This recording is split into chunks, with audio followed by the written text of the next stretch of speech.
ಪ್ರತಿ ತಿಂಗಳು ರಾಜ್ಯ ಸರ್ಕಾರದ ಕಡೆಯಿಂದ ಪೆನ್ಷನ್ ಅಮೌಂಟ್ ಪಡಿತಾ ಇರೋಂಥ ಪ್ರತಿಯೊಬ್ಬರಿಗೂ ಕೂಡ ಒಂದು ಬಿಗ್ ಶಾಕ್. ಸುಮಾರು 23,00,000 ಜನದ್ದು ಪೆನ್ಷನ್ ಅಮೌಂಟ್‌ನ ಕ್ಯಾನ್ಸಲ್ ಮಾಡ್ತಾ ಇದ್ದಾರೆ. ಪೆನ್ಷನ್ ಅಂದ್ರೆ ಪ್ರತಿ ತಿಂಗಳು ನೀವು ಪಡ್ಕೊಂತಿದ್ದೀರಲ್ಲ, ವೃದ್ಧಾಪ್ಯ ಪಿಂಚಣಿ ಆಗಿರ್ಬೋದು, ಸಂಧ್ಯಾ ಸುರಕ್ಷಾ ಯೋಜನೆ ಅಡಿಯಲ್ಲಿ ಬರುವಂತಹ ಪೆನ್ಷನ್ ಆಗಿರಬಹುದು. ಸುಮಾರು 23,00,000ದ್ದು ಡಿಲೀಟ್ ಆಗ್ತಾ ಇದೆ. ಅದರಲ್ಲಿ ನಿಮ್ಮ ಹೆಸರು ಕೂಡ ಇರಬಹುದು. ಯಾಕೆ ಡಿಲೀಟ್ ಮಾಡ್ತಿದ್ದಾರೆ? ಏನು ತಪ್ಪಾಗಿದೆ? ಹಾಗಿದ್ರೆ ಇನ್ಮುಂದೆ ನಮಗೆ ಹಣ ಬರೋದಿಲ್ವಾ? ಯಾವ ತಿಂಗಳಿಂದ ಹಣ ಸ್ಟಾಪ್ ಆಗುತ್ತೆ? ಕಂಪ್ಲೀಟ್ ಇನ್ಫಾರ್ಮೇಷನ್ ಈ ವಿಡಿಯೋದಲ್ಲಿ ನಾನು ನಿಮಗೆ ತಿಳಿಸ್ಕೊಡ್ತೀನಿ.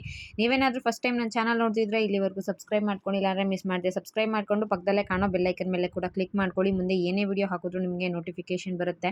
ನೋಡಿ, ನಮ್ಮ ಕರ್ನಾಟಕ ಸರ್ಕಾರದಿಂದ ಮತ್ತು ಕೇಂದ್ರ ಸರ್ಕಾರದಿಂದ ಹಲವಾರು ರೀತಿಯ ಪಿಂಚಣಿ ಯೋಜನೆಗಳು ಜಾರಿಯಲ್ಲಿವೆ. ಸಂಧ್ಯಾ ಸುರಕ್ಷೆ ಯೋಜನೆ ಅಡಿಯಲ್ಲಿ ಮತ್ತು ವೃದ್ಧಾಪ್ಯ ವೇತನ ತುಂಬ ಬಹಳ ಮುಖ್ಯವಾದದ್ದು. ಸಂಧ್ಯಾ ಸುರಕ್ಷೆ ಯೋಜನೆ ಬಂದು 65 ವರ್ಷ ಮೇಲ್ಪಟ್ಟವ್ರಿಗೆ ₹1,500 ಅಮೌಂಟ್ ಕೊಡ್ತಾ ಇದ್ದಾರೆ. ಹಾಗೆ ವೃದ್ಧಾಪ್ಯ ವೇತನ 60 ವರ್ಷ ಮೇಲ್ಪಟ್ಟಂಥವ್ರಿಗೆ ಪ್ರತಿ ತಿಂಗಳು ಕೂಡ ₹600 ಅಮೌಂಟು ಬರುತ್ತೆ. ಸ್ವಲ್ಪ ಹೆಚ್ಚು ಕಮ್ಮಿ ಆಗ್ಬೋದು. ಡೇಟಲ್ಲಿ ಹೆಚ್ಚು ಕಮ್ಮಿ ಆದರೂ ಕೂಡ ಯಾವುದೇ ರೀತಿಯ ತೊಂದರೆ ಇಲ್ಲದೆ ಪ್ರತಿ ತಿಂಗಳು ಕೂಡ ಈ ಪೆನ್ಷನ್ ಅಮೌಂಟ್ಗಳು ಜನರ ಖಾತೆಗೆ, ವಯಸ್ಸಾದಂಥವರ ಖಾತೆಗೆ ತಲುಪ್ತಾ ಬರ್ತಾ ಇದೆ. ಬಟ್ ಈಗ ನಮ್ಮ ಸಿದ್ದರಾಮಯ್ಯ ಅವ್ರ ಸರ್ಕಾರ ಏನು ಮಾಡ್ತಾ ಇದೆ ಅಂದರೆ, ಅದರಲ್ಲೂ ಕೂಡ ಹಣ ಉಳಿಸೋದಕ್ಕೋಸ್ಕರ ಈಗ ಎಲ್ಲ ಕಡೆ ಅದನ್ನೇ ಹೇಳ್ತಾ ಇದ್ದಾರೆ.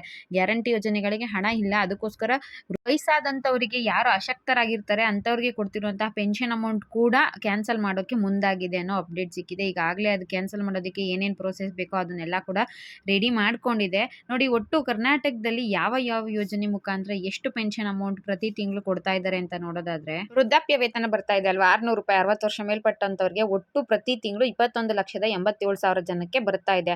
ಅದರಲ್ಲಿ 9,04,000 ಜನ ಸುಳ್ಳು ದಾಖಲೆಗಳನ್ನ ಕೊಟ್ಬಿಟ್ಟು ₹600 ಅಂದ್ರೆ ವೃದ್ಧಾಪ್ಯ ವೇತನ ಪಡ್ಕೊಂತಾ ಇದ್ದಾರೆ ಅಂತ ಅವ್ರದ್ದು ಡಿಲೀಟ್ ಆಗ್ತಾ ಇದೆ. ಅದ್ರ ಜೊತೆಗೆ ಸಂಧ್ಯಾ ಸುರಕ್ಷೆ ಯೋಜನೆ ಅಡಿಯಲ್ಲಿ ₹1,200 ಯಾರ್ಯಾರಿಗೆ ಬರ್ತಿದ್ಯೋ ಪ್ರತಿ ತಿಂಗಳು 31,33,000 ಜನಕ್ಕೆ ಬರ್ತಾ ಇದೆ. ಅದರಲ್ಲಿ 14,00,000 ಜನ, 14,15,000 ಜನದ್ದು ಡಾಟಾ ಏನಿದೆ ಅದೆಲ್ಲ ಸುಳ್ಳು ದಾಖಲೆಗಳನ್ನ ಕೊಟ್ಟಿರುವಂಥದ್ದು ಅಂತ ಅವ್ರದ್ದು ಕ್ಯಾನ್ಸಲ್ ಮಾಡ್ತಿದ್ದಾರೆ. ಒಟ್ಟು 23,00,000 ಜನದ್ದು ಕ್ಯಾನ್ಸಲ್ ಆಗ್ತಾ ಇದೆ. ನೋಡಿ, 65 ವರ್ಷ ಮೇಲ್ಪಟ್ಟಂಥವರಿಗೆ ಅವರು ಹಿರಿಯರಾಗಿರ್ತಾರೆ, ಅವ್ರಿಗೇನೋ ಅವ್ರ ಆರ್ಥಿಕ ಸಂಕಷ್ಟ ಇರುತ್ತೆ, ಹಣಕಾಸು ಇರೋದಿಲ್ಲ ಅಂದರೆ ಅವ್ರು ಕೆಲಸಕ್ಕೆ ಹೋಗೋದಿಲ್ಲ, ಏನೋ ಖರ್ಚಿಗೆ ಬೇಕಾಗುತ್ತೆ ಅಂದ್ಬಿಟ್ಟು ರಾಜ್ಯ ಸರ್ಕಾರದ ಕಡೆಯಿಂದ ಸಂಧ್ಯಾ ಸುರಕ್ಷೆ ಯೋಜನೆ, ಹಾಗೆ 60 ವರ್ಷ ಮೇಲ್ಪಟ್ಟಂಥವರಿಗೆ ವೃದ್ಧಾಪ್ಯ ವೇತನ ಮಹಿಳೆಯರಿಗೆ ಮತ್ತು ಪುರುಷರು ಇಬ್ಬರಿಗೂ ಕೊಡ್ತಾ ಇದ್ದಾರೆ. ಕೇಂದ್ರ ಸರ್ಕಾರದ ಕಡೆಯಿಂದನೂ ಸ್ವಲ್ಪ ಹಣ ಇದೆ, ರಾಜ್ಯ ಸರ್ಕಾರದವರು ಇಬ್ಬರು ಕೂಡ ಪಾಲು ಹಣದಲ್ಲಿ ಇದನ್ನು ಪ್ರತಿ ತಿಂಗಳು ಕೂಡ ಕೊಡ್ತಾ ಇದ್ದಾರೆ. ಆದರೆ ಇವಾಗ ಏನಾಗಿದೆ ಅಂತ ಹೇಳಿದ್ರೆ, ಈಗ ಮಾಸಾಶನ ಪ್ರತಿ ತಿಂಗಳು ಹಣ ಪಡಿತಾ ಇದ್ದಾರೆ ಅಲ್ವಾ, ಅವರು ಅಧಿಕೃತ ದತ್ತಾಂಶಕ್ಕಿಂತ ಹೆಚ್ಚಿನ ಜನರು ಈ ಮಾಸಾಶನವನ್ನು ಅಂದರೆ ಪ್ರತಿ ತಿಂಗಳು ಹಣವನ್ನು ಪಡಿತಾ ಇದ್ದಾರೆ ಅನ್ನೋದು ಕುಟುಂಬ ದತ್ತಾಂಶದ ಮೂಲಕ ಗೊತ್ತಾಗಿದೆಯಂತೆ. ಸೊ ಅದಕ್ಕೋಸ್ಕರ ಈಗ ಯಾರು 60 ವರ್ಷ ಆಗೇ ಇರೋದಿಲ್ಲ ಅಂಥವ್ರು ಪೆನ್ಷನ್ ಅಮೌಂಟ್ ಪಡಿತಾ ಇರ್ತಾರೆ, ಶ್ರೀಮಂತರು ಪೆನ್ಷನ್ ಹಣ ಪಡಿತಾ ಇರ್ತಾರೆ, APL ಕಾರ್ಡ್ ಇರುವಂಥವ್ರು, ಆದಾಯ ತೆರಿಗೆ ಪಾವತಿ ಮಾಡುವಂಥವ್ರು, ಜೊತೆಗೆ ಸರ್ಕಾರಿ ನೌಕರರು, ಅರೆ ಸರ್ಕಾರಿ ನೌಕರರು HRMS ಈ ದತ್ತಾಂಶದೊಂದಿಗೆ ಅವರಿಗೆ ಮಾಹಿತಿ ಸಿಕ್ಕಿದೆಯಂತೆ ಗೌರ್ಮೆಂಟ್ ಅವರಿಗೆ. ಇವರು ಅಂದರೆ ಕಡಿಮೆ ವಯಸ್ಸಿದ್ರು ಕೂಡ ಪೆನ್ಷನ್ ಅಮೌಂಟ್ ಪಡ್ಕೊತಾ ಇರೋದು, ಶ್ರೀಮಂತರು ಆಗಿರಬಹುದು, ಗೌರ್ಮೆಂಟ್ ಎಂಪ್ಲಾಯಿಗಳಲ್ಲಿ ಯಾರ್ಯಾರು ಹಣನ ಪಡ್ಕೊತಾ ಇದ್ದಾರೋ ಅವರೆಲ್ಲರದ್ದು ಕೂಡ ಕ್ಯಾನ್ಸಲ್ ಮಾಡಲಿಕ್ಕೆ ನಮ್ಮ ಸಿದ್ದರಾಮಯ್ಯ ಅವರು ಮುಂದಾಗಿದ್ದಾರೆ. ಈಗ ಇದನ್ನು ಕ್ಯಾನ್ಸಲ್ ಮಾಡೋದ್ರಿಂದ ರಾಜ್ಯ ಸರ್ಕಾರಕ್ಕೆ ಏನು ಲಾಭ ಆಗುತ್ತೆ? ಹೋಗಲಿ ಬಿಡ್ರಿ, ವಯಸ್ಸಾದವ್ರಿಗಲ್ವಾ ಕೊಡೋದು ಅಂತ ಸುಮಾರು ಜನ ಹೇಳ್ತಾ ಇದ್ದಾರೆ. ಬಟ್ ಏನಂದರೆ, ಬೊಕ್ಕಸಕ್ಕೆ ಅಂದರೆ ರಾಜ್ಯ ಸರ್ಕಾರಕ್ಕೆ ಇದರಿಂದ ದೊಡ್ಡ ಪ್ರಮಾಣದ ಹಣ ಉಳಿತಾಯ ಆಗುತ್ತೆ. ಪ್ರತಿ ತಿಂಗಳು ₹1,200 ಕೊಡಬೇಕು ಅಂದರೆ ತುಂಬ ಲಕ್ಷ ಹಣ ಉಳಿತಾಯ ಆಗುತ್ತೆ. ಜೊತೆಗೆ ಯಾರು ಎಲಿಜಿಬಲ್ ಇರ್ತಾರೋ ಅಂಥವರಿಗೆ ಮಾತ್ರ ಇದನ್ನು ತಲುಪಿಸುವಂಥ ವ್ಯವಸ್ಥೆ ನಮ್ಮ CM ಸಿದ್ದರಾಮಯ್ಯ ಅವರು ಮಾಡ್ತೀವಿ ಅಂತ ಹೇಳ್ತಿದ್ದಾರೆ. ಮತ್ತು ಈ ಯೋಜನೆ ಇರೋದು ಯಾರು ಆರ್ಥಿಕವಾಗಿ ಸಬಲರಾಗಿರೋದಿಲ್ಲೋ, ಯಾರು ಕೈಯಲ್ಲಿ ದುಡಿಯೋಕ್ಕಾಗಲ್ವೋ ಅಂಥವ್ರಿಗೆ ಇರುವಂಥದ್ದು. ಇದ್ರ ದುರುಪಯೋಗ ಆಗಬಾರ್ದು, ಅದಕ್ಕೋಸ್ಕರ ಇದನ್ನು ಕಡಿವಾಣ ಹಾಕ್ತಿದ್ದೀವಿ ಅಂತ ಹೇಳ್ತಾ, ಯಾರು ನಿಜವಾದ ಫಲಾನುಭವಿಗಳಿರ್ತಾರೆ, ಯಾರು ನಿಜವಾಗ್ಲೂ ವಯಸ್ಸಾಗಿರುತ್ತೆ, ಯಾರಿಗೆ ದುಡ್ಕೊಂಡು ತಿನ್ನೋಕ್ಕೆ ಶಕ್ತಿ ಇರಲ್ಲ, ಮತ್ತು ಯಾರ್ದು ಸಪೋರ್ಟ್ ಇಲ್ಲದೆ ಯಾರು ಇರ್ತಾರೋ ಅಂಥವ್ರಿಗೆ ಹೆಲ್ಪ್ ಆಗಲಿ ಅನ್ನೋದಕ್ಕೋಸ್ಕರ ಈ ರೀತಿ ಮಾಡ್ತಿದ್ದಾರೆ ಅಂತ ಹೇಳ್ತಾ ಇದ್ದಾರೆ. ಮತ್ತು ಸರ್ಕಾರಕ್ಕೆ ಒಂದಷ್ಟು ಹಣ ಉಳಿತಾಯ ಆಗೋದ್ರಿಂದ ಬೇರೆ ಬೇರೆ ಯೋಜನೆಗಳಿಗೆ ಕೂಡ ಹಣ ಉಳಿತಾಯ ಆಗುತ್ತೆ ಅನ್ನೋದು ಹೇಳೋದು.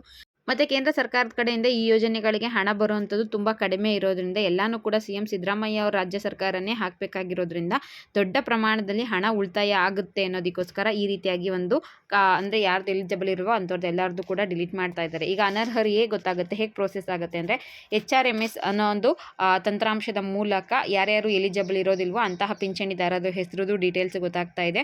ಆದಾಯ ತೆರಿಗೆ ಪಾವತಿ ಮಾಡೋರ ಮುಖಾಂತರ IT ಟ್ಯಾಕ್ಸ್ ಏನು ಪೇ ಮಾಡ್ತಾ ಇರ್ತಾರೆ ಅದ್ರ ಡಿಪಾರ್ಟ್ಮೆಂಟ್ ಮುಖಾಂತರ ಗೊತ್ತಾಗ್ತಾ ಇದೆ.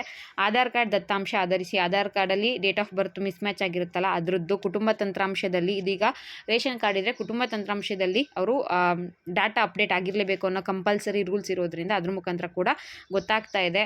ಸೊ ಟೋಟಲ್ ಆಗಿ ಏನೇ ಇದ್ರೂ ರಾಜ್ಯ ಸರ್ಕಾರ ಈಗ ಸ್ಟ್ರಿಕ್ಟಾಗಿ ಜಾರಿಗೆ ತಂದಿರೋದ್ರಿಂದ ಸುಮಾರು 23,00,000 ಜನರ ಏನಿದೆ ಪೆನ್ಷನ್ ಅಮೌಂಟು ಇನ್ನು ಮುಂದೆ ಕ್ಯಾನ್ಸಲ್ ಆಗುತ್ತೆ. ಮತ್ತು ಹೇಗೆ ಕ್ಯಾನ್ಸಲ್ ಮಾಡ್ತಾರೆ ಅಂತ ಹೇಳಿದ್ರೆ, ಜಿಲ್ಲಾವಾರು, ತಾಲೂಕುವಾರು, ಪಂಚಾಯಿತಿವಾರು ಡೈರೆಕ್ಟ್ ಬಂದು ವಿಸಿಟ್ ಮಾಡಿ, ಚೆಕ್ ಮಾಡಿ, ಅದಾದ ನಂತರ ಡಿಲೀಟ್ ಮಾಡ್ತಾರೆ ಅನ್ನೋ ಒಂದು ಅಪ್ಡೇಟ್ ಸಿಕ್ಕಿದೆ. ಭೌತಿಕವಾಗಿ ಅಂದರೆ ಫಿಸಿಕಲಿ ಚೆಕ್ ಮಾಡ್ತಾರೆ. ಅದಾದ ನಂತರ ಯಾರ್ಯಾರು ಎಲಿಜಿಬಲ್ ಇರೋದಿಲ್ವೋ, ಯಾರ್ಯಾರು ಸುಳ್ಳು ದಾಖಲೆಗಳನ್ನ ಕೊಟ್ಬಿಟ್ಟು ಪೆನ್ಷನ್ ಪಡಿತಾ ಇರ್ತಾರೋ ಅವರೆಲ್ಲರದ್ದು ಕೂಡ ಡಿಲೀಟ್ ಆಗುತ್ತೆ.